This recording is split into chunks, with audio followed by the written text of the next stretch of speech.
Okay, so the increasing, decreasing, so you just look at the graph from left to right, and so you got the part E right here. So from negative infinity, and then it stops increasing at -1, where x is -1. So the increasing is referring to the y. So y is increasing. Then there at -1, we start to decrease on the other side of that. So from -1 to 2 right there. And we always are going to use parentheses in this case. Now, domain and range, different deal. Brackets and stuff sometimes.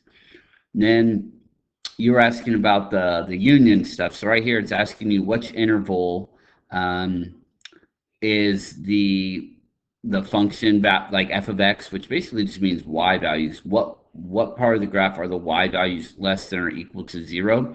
And your answer is going to be and it's going to be f right here, okay?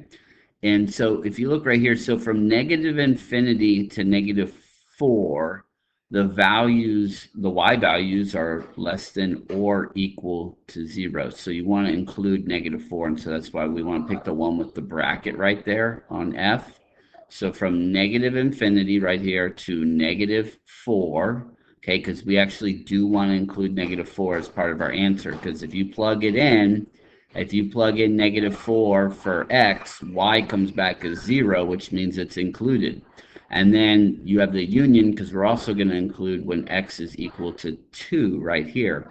So if you plug in f of 2, you get a 0. Once again, that's, 0 is less than or equal to 0. So you want to include when x is 2 and when x is everything between negative infinity to -4.